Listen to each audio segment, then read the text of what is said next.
ओम श्री साई राम। नमस्ते दोस्तों। कहानियों पर हक सिर्फ बच्चों का क्यों है, बड़ों का क्यों नहीं? कहानी तो सबके लिए होती है ना। तो यही शुभ शुरुआत हम करेंगे आज गणेश जी की कहानी से। जी हाँ, आखिर हर अच्छे काम की शुरुआत गणेश जी से ही तो होती है। तो कहानी है गणेश जी के शीश की। उनका शीश तो हाथी का है, लेकिन हाथी का ही क्यों, कोई और जीव का क्यों नहीं?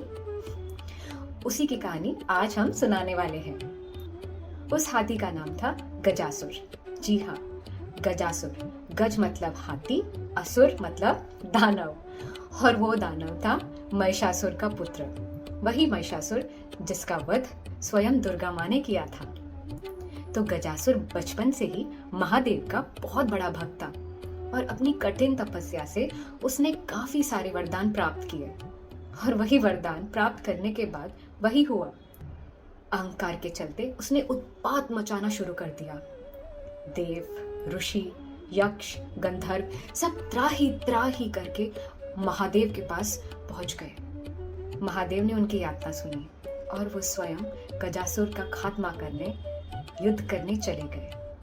युद्ध भूमि में महादेव को स्वयं देखकर गजासुर ये तो समझ गया था कि उसका अंत निकट है। अपने अंतिम काल में महादेव के समक्ष उसने 2 वरदान मांगे। पहला वरदान उसने अपने स्वामी महादेव से कहा, हे स्वामी, मुझे सदैव अपने पास रखिए। कैसे? मेरे खाल को स्वयं अपने वस्त्र के रूप में पहनकर। दूसरा वरदान वो चाहता था कि वो अपने स्वामी के समक्ष हमेशा रहे। वो चाहता था कि मरने के पश्चात भी लोग उसे शीश को श्रद्धा और पूजनीय दृष्टि से देखें। और वो कैसे संभव हो सकता था? वो ऐसे कि जब महादेव ने अपने गणों को ये निर्देश दिया कि उत्तर की दिशा में जाओ और जो पहला जीव दिखे उसका शीश लेकर आना, तो जब सारे गण उत्तर की दिशा में गए, जो पहला जीव उन्हें दिखा वो था मरते हुए गजासुर का।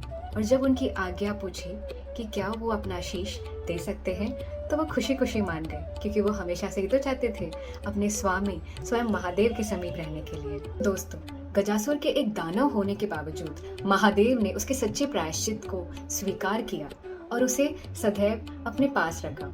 कैसे? उसके खाल को अपने वस्त्र की तरह धारण कर और उसके शीश को स्वयं अपने पुत्र गणेश जी पर स्थापित किया। तो जो शीश अहंकार का प्रतीक था, वो आज बुद्धि और ज्ञान का प्रतीक है। आपको ये कहानी कैसी लगी हमें जरूर बताइएगा और अपने परिवारजन और दोस्तों के साथ जरूर शेयर कीजिए। ओम श्री साई राम। लव ऑल, सर्व ऑल। मिलते हैं अगली कहानी के साथ।